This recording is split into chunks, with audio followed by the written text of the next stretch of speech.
Today I'll show you my new Lightroom and Photoshop workflow for aggressive cropping using Topaz Gigapixel AI. Welcome to the Joy of Editing with Dave Kelly. Today I'm starting out in Lightroom and I've done some basic edits on this image, and I've also used a linear profile. I always like to start with linear profiles. It's pretty much what your image would look like right out of your camera in the pure raw form without any kind of response curve added to it. If you don't yet have a linear profile for your camera, and if you'd like to check it out and see if it can help you get better raw conversions, then I'll link you to Tony Kuiper's website where you can get your free linear profile. And he has a bunch of these made for a bunch of different cameras here. If he doesn't have yours made, you can contact him on this page as well. And he'll be able to possibly make one for your camera. He'll tell you what he needs. And now back to the matter at hand. So I've basically done some basic adjustments in here using the linear profile. And as you can see, I've added no vibrance or saturation. I've just done some basic adjustments here with exposure, contrast, highlight, shadows, whites, and blacks. And then also on detail, I'm using no sharpening or noise reduction. And there's a reason for that, which I'll be explaining to you in a minute. The other thing I need to do in this image is give it a nice aggressive crop.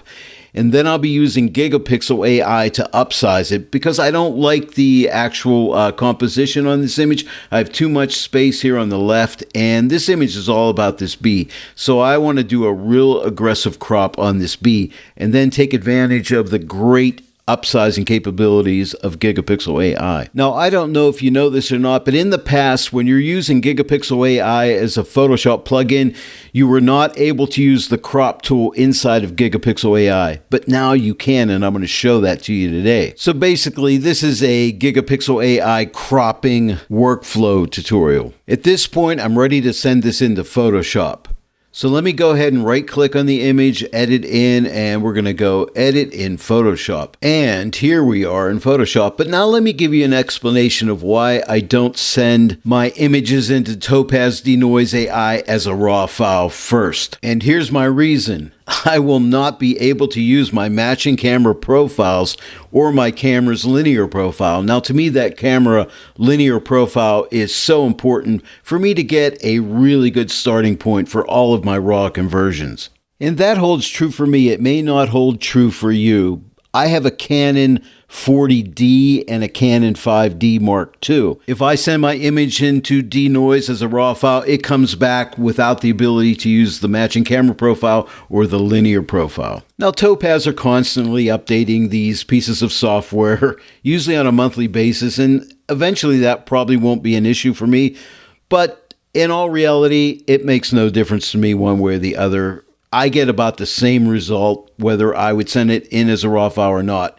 And to me, I would much rather be able to use my linear profile and my matching camera profiles. So that's why I do it the way I do. You may want to do it a different way if you don't have this issue like I have. And now on to my workflow. I'm going to go ahead and duplicate the background image and send this into Topaz Denoise AI. This image is fairly sharp, and it is also very low noise. I think it's around 800 ISO.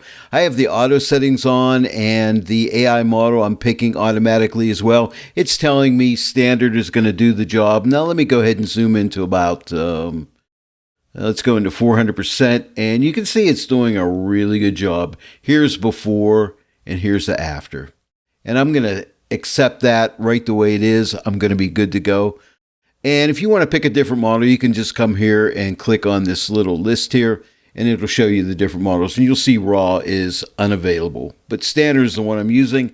I'm going to go ahead and click apply. And by the way, if you need to remove more noise, you can adjust this up. Or if you feel you need more or less sharpness, you can adjust this enhanced sharpness slider to the right for more sharpness, to the left for less sharpness. Let me go ahead and zoom in so you can really see. Here is the before. And here's after. It's nice and sharp. There's no noise in it. And for me, I see no need to send this into Denoise as a raw file. It makes basically no difference whatsoever, as I said earlier. Now to save file space, I'm going to go ahead and merge layer 1, the Denoise layer. down. I'm just right clicking on this layer and clicking merge down, and it'll combine it into the background layer. So that'll save me some file space. And now I want to send my image into Gigapixel AI for cropping and upsizing. I do it this way because I find if I crop in Photoshop first and then send it to Gigapixel, my results aren't as good as if I send the entire file into Gigapixel and do the cropping and the upsizing both in Gigapixel. And I think the reason for that is because Gigapixel has more information to work with and to base its upsizing on. Now, you're not going to find Gigapixel under filters.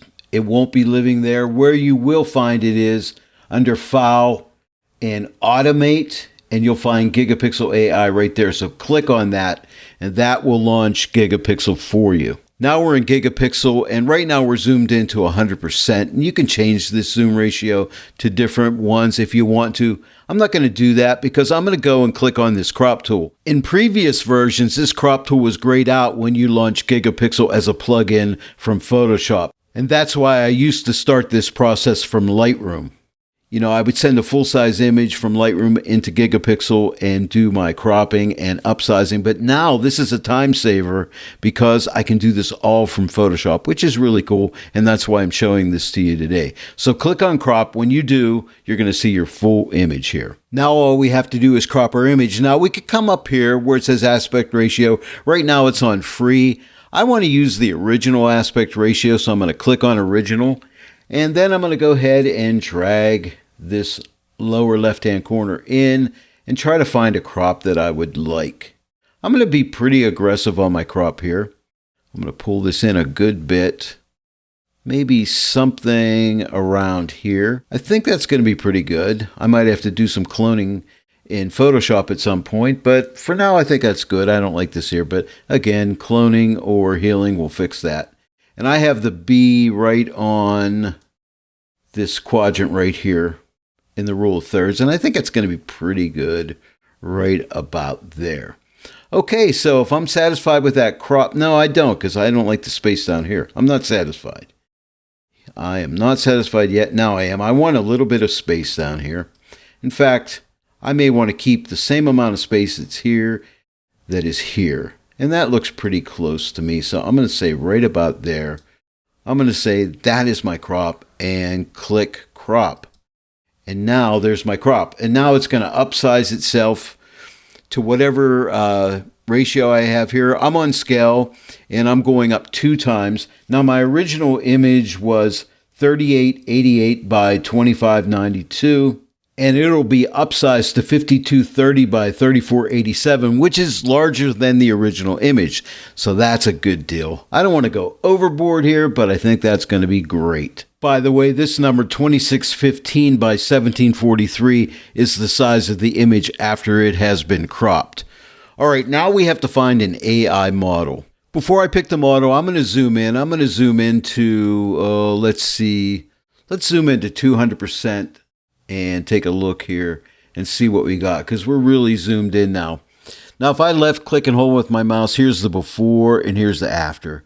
And it's doing a great job. Now, there's different ways that you can go about this. There's different views, like there's comparison views, side-by-side views, split view.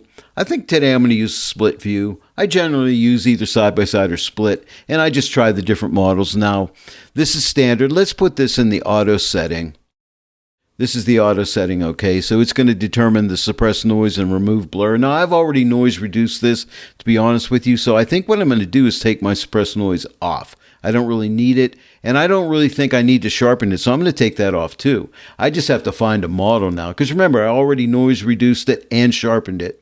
So what I'll do is find the right model. Here's standard. I don't think I'm going to use lines. It's for like lines and buildings and things like that. This is not a piece of art like graphic art or something like that.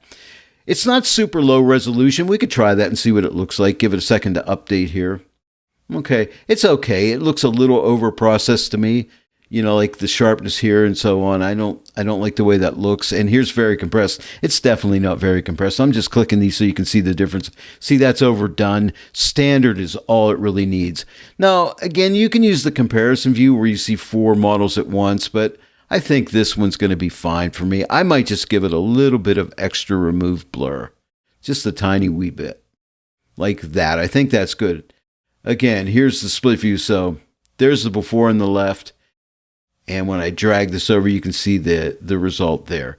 And that's good. All I need to do now is click apply, and that'll send us right back into Photoshop. I'm letting this run in real time so you see how long it takes. I have an iMac 2019 model with 8 gigabytes of video RAM and 32 gigs of regular RAM. And now we're back in Photoshop. Let me go ahead and fit this to screen. I'm going to use this action in my TK8 combo panel. Click this, and now you can see there's my image now. This is what it looked like before the crop. And now it looks like this after the crop. I don't need both of these layers, so I'm just going to right-click this top gigapixel layer and click Merge Down. It'll merge it down into one background layer. Now, if you want to see the size of your image, just come up here to Image and click Image Size, and you can see it is now 5232 pixels by 3488, and the original file size was 3888 by 2592, so it's definitely a larger image. It's cropped and larger, so it's a double benefit right there. Now remember, this was a starting point. I started out in Lightroom. I came into Photoshop, denoised it, upsized it, cropped it, and now it's ready for further editing, but I'll save that for another time. But this is my workflow when I want to aggressively crop an image. I start out in Lightroom, use the linear profile, do basic edits, send it into Photoshop, do noise reduction, sharpening, and then I'll send it to Gigapixel for cropping and upsizing, and then I'll edit from that point on. Well, that's it, everyone. I hope you enjoyed this tutorial today. If you did, please give it a like and share it with your friends. If you're not yet a subscriber to my channel, please subscribe, click that bell notification icon. Then every time I upload a new tutorial, you'll be notified about it. I want to thank each and every one of you for joining me today in the Joy of Editing with Dave Kelly. I'll see you all right here next time, but until then, happy editing.